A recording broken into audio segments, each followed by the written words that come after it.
Welcome back. You watching Nation Wants to Know. Well, it is a huge jolt to the BJP ahead of the Uttar Pradesh polls. In fact, after key cabinet minister Swami Prasad Maurya's quit, there are other 3 MLAs also. All of them OBC bigwigs, people who are known to be strongmen of the lower caste communities. They have also now resigned from the BJP. They are all likely and expected to go to the Samajwadi Party. However, this kind of an announcement was only expected to be made after Makar Sankranti. Now, this, of course, is being looked at as a massive jolt to the Yogi as well as BJP double engine ki sarkar, as they have liked to call it, with 4 resignations in one day alone. Samajwadi party जा रही है, Samajwadi party में जा रहे हैं आप? अब 2 दिन बाद स्पष्ट होगा कि मेरा अगला फैसला क्या होगा। केशव प्रसाद मौर्य ने ट्वीट किया है, वो ये कह रहे हैं कि जल्दबाजी में फैसला लिया गया। मैं धन्यवाद देता हूं, मैं उनको धन्यवाद देता हूं। मतलब बातचीत का दौर चलेगा अभी? बातचीत करने का समय खत्म हो गया। जब बात करनी थी तो इनके पास समय नहीं था, अब इनसे बात करने के लिए मेरे पास समय नहीं है। देखिए, स्वामी प्रसाद मौर्य जी मेरे बड़े भाई हैं और बड़े भाई रहेंगे, लेकिन उन्होंने इस्तीफा क्यों दिया है इसकी मुझे जानकारी नहीं है, ना मेरी उनकी कोई इस संबंध में बात हुई है। हाँ, मुझे चैनलों के माध्यम से ये जानकारी मिली है कि उन्होंने संभवतः, जैसे चैनल बता रहे हैं या चैनलों पर लिखा हुआ आ रहा है कि मेरा नाम भी समाजवादी पार्टी को, जो उन्होंने विधायकों की इस्तीफा देने वालों में या पार्टी छोड़ने वालों में जो सूची उन्होंने दी है उसमें मेरा नाम दिया है। उन्होंने ये गलत किया है, मेरी जानकारी के बगैर उन्होंने नाम दिया है। मैं भारतीय जनता पार्टी में हूं और भारतीय जनता पार्टी में ही रहूंगा। मैं पार्टी नहीं छोड़ रहा हूं। नहीं, ये लोग नाखादा लोग हैं, बेईमान लोग हैं। ये तो जिस पार्टी में जाएंगे उसी में गंद फैलाएंगे। लेकिन मुझे कुछ नहीं कहना है, जिसको जिस पार्टी में जाना जाए। हमने आपसे पहले कहा था कि हमारे 315 सीटें अभी तक डिक्लेयर हो चुकी हैं और समाजवादी पार्टी, भारतीय जनता पार्टी और कांग्रेस, इन लोग अगर टिकट बंटवारा करेंगे भी तो देखिएगा बहुत बदलाव आएगा और सारे भगदड़ मच जाएंगे और सारा फायदा बहुजन समाज पार्टी को मिलने वाला है। ये सर फुटअव्वल होगी इन लोगों में कि हम किसके साथ जाएं, हम किसके साथ जाएं, ये सर फुटअव्वल होने वाली है।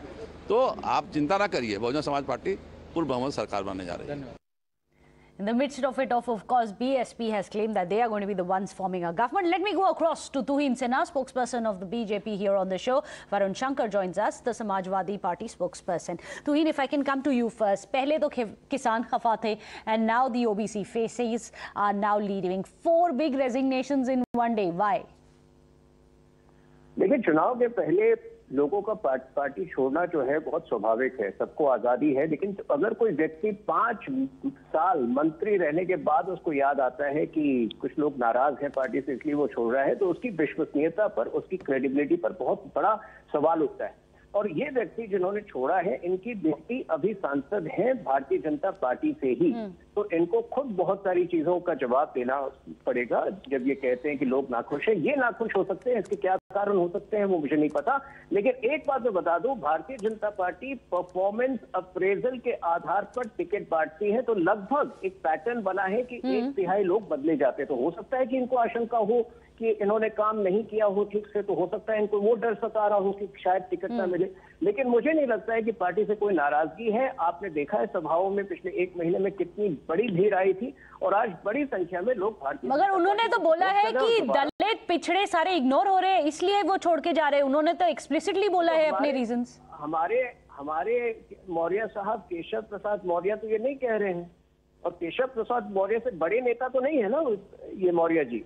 तो केशव प्रसाद मौर्य के साथ आज भी पूरा दलित समाज जुड़ा हुआ है और जो सपोर्ट उनको हासिल है वो दल बदलू लोगों को नहीं मिलता है उस तरह का support. So that's an interesting point. Keshav Prasad Maurya, of course, is still there. One of the biggest faces, the BJP says, goes to show that the Dalit are still with the BJP. Varun Shankar, what would you like to? आना जाना तो स्वाभाविक है before polls is what BJP say. I think so. The statement which was made by the BJP spokesperson was made in desperation. We can clearly see that this is a big jolt. This is a big blow to BJP. And Swami Prasad Maurya, the cabinet minister in Yogi's cabinet, he is leaving. And they are saying कि आना जाना लगा रहता है in such a cavalier manner. ये आना जाना नहीं है. This is a clear message. The message is loud and clear that nothing is well in BJP, that they were so fixated with this red color, and now it is red alert in BJP. Mr. Yogi, who could not handle Uttar Pradesh, cannot even handle his own cabinet. He cannot keep his cabinet intact. And now that and see the statements that are being made by Mr. Maurya. He clearly says, he explicitly says that he is anguished, he's angry at the treatment meted out by the Dalits. He is angry at the anti-Dalit ideology followed by Mr. Yogi and his government. See, this is nothing but it reflects the temperament of the current government. It reflects the arrogance and this hubris. So you are saying that there is a leher against the BJP, but 4 resignations, is that going to be enough to confirm that? Well, this is something that the people of Uttar Pradesh, I believe, are the only ones who have the answers to. Will know soon enough. Thank you so much, however, for joining us here on the show, gentlemen. We are running out of time. With that, a short break. Thank you so much to Tuheen Sinha as well as Varun Shankar. With that, we're going